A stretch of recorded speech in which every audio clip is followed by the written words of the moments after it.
तर आजच्या व्हिडिओमध्ये आपण बघणार आहोत की घरामध्ये ढास किंवा चिलटं घोंगटं सारखं येतात मैत्रिणींनो. मग ते येऊ नये किंवा घरातील ढास वगैरे कमी व्हावेत आणि चिलटं वगैरे कमी व्हावेत, त्यासाठी मी आज घरगुती उपाय सांगणार आहे. कुठल्याही केमिकलचा वापर न करता आपल्याला याचा वापर करून घ्यायचा आहे. आपल्याला जे आपल्या घरामध्ये नारळ असतो त्या नारळाची शेंडी आपल्याला घ्यायची आहे. तर अशा पद्धतीने आपल्याला थोडीशी शेंडी काढून घ्यायची आहे. आणि हा जर उपाय तुम्ही केला तर घरातील पूर्णपणे ढास किंवा घरामध्ये घोंगट, आता आमच्या इथं ते चिलटासारखं असतं, आता हे पावसाळ्यात त्याचं प्रमाण खूप वाढलेलं असतं, त्याच्यामुळे सुद्धा आपल्या शरीरावर दुष्परिणाम होऊ शकतात. ते कुठल्याही फळांवर कुठल्याही पदार्थावर बसतात. मग ते बसू नयेत किंवा चिलटं घोंगट घरात येऊ नये, ढास येऊ नये, त्यासाठी हा उपाय खूप छान आहे मैत्रिणींनो. तर तुम्ही सुद्धा हा नक्की उपाय करा, कारण आता पावसाळ्याच्या दिवसात खूप घरामध्ये चिलटं वगैरे होतात, ढास होतात आणि ढास चावल्यामुळे आपल्याला अनेक प्रकारचे आजार होतात, डेंग्यू वगैरे. तर ते होऊ नये यासाठी तुम्ही हा उपाय घरगुती नक्की करा. तर बघू शकता आता इथे मी नारळाचे शेंडा आहेत ते घेतलेले आहेत. आता ह्याच्यावर आपल्याला काय करायचं आहे, आपल्या घरामध्ये जो मसाल्याचा पदार्थ आहे कमालपत्री, तीही आपल्याला घ्यायची आहे. अशा पद्धतीने मी कमालपत्री सुद्धा घालून घेतलेली आहे. आणि नंतर आपल्याला घ्यायचा आहे असा वाळला लिंबाचा पाला. ओला असेल तरी पण घ्या, पण शक्यतो आता मी येथे वाळा घेतलेला आहे कारण तो लगेच जळतो म्हणून. आणि पेटल्यानंतर तुम्ही 2-3 पानं ओली घाला की जेणेकरून त्याचा धूर होऊन तुमच्या घरातले सर्व ढास निघून जातील. आणि हे तुम्ही संध्याकाळी झोपायच्या अगोदर 1 तासभर जरी केलं मैत्रिणींनो, तरी घरातील ढास वगैरे पूर्णपणे मरून जातील.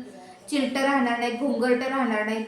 आणि शक्यतो घरातील सर्व दारं खिडक्या बंद करून हा तुम्ही धूर करा आणि घरामध्ये सकारात्मक पण ऊर्जा येईल आणि सर्व काही कीटाणू वगैरे मरून जातील.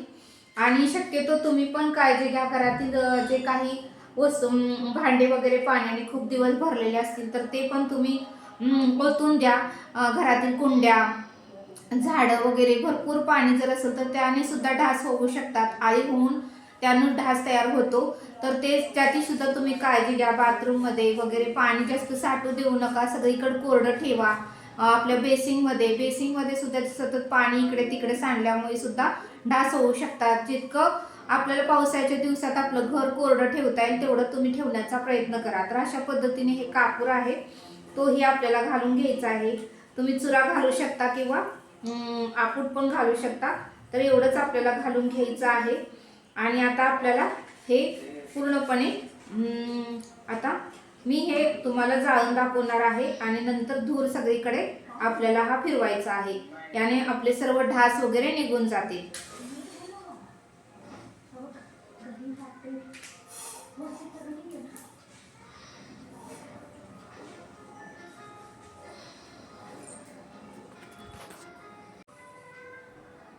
तर बघू शकता आता पूर्णपणे ते पेट घेतलेलं आहे.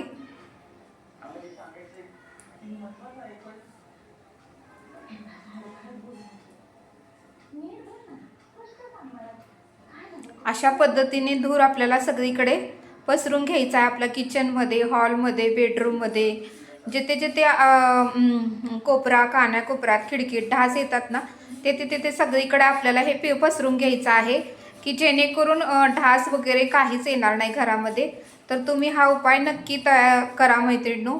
घरामध्ये एक हे ढास, चिलटं, घोंगरटं येणार नाहीत आणि केमिकल कोणताही वापर केलेला नाही मी येते.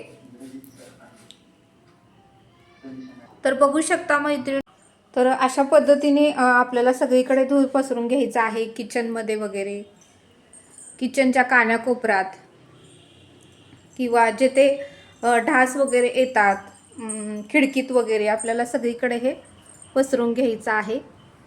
तर बघू शकता आपला धूर किती हे होत आहे. सगळीकडे हॉलमध्ये वगैरे आपल्याला हे सगळीकडे फिरवून घ्यायचं आहे.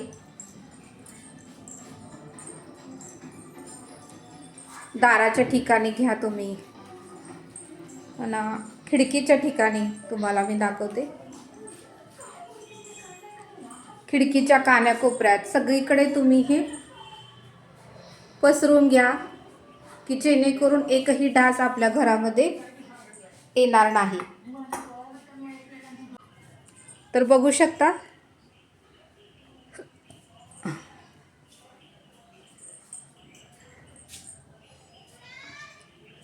तर सर्वकडे असं तुम्ही पसरून घ्या की जेणेकरून एकही डास घरात येणार नाही. तर भेटूया आपण अशाच एका नेक्स्ट व्हिडिओमध्ये. शक्यतो सर्व दारे खिडक्या बंद करून मैत्रिणींनो झोपायच्या अगोदर 1 तासभर असं तुम्ही लावून ठेवा, एकही डास घरात येणार नाही. तर हा व्हिडिओ कसा वाटला नक्की कमेंट करून सांगा.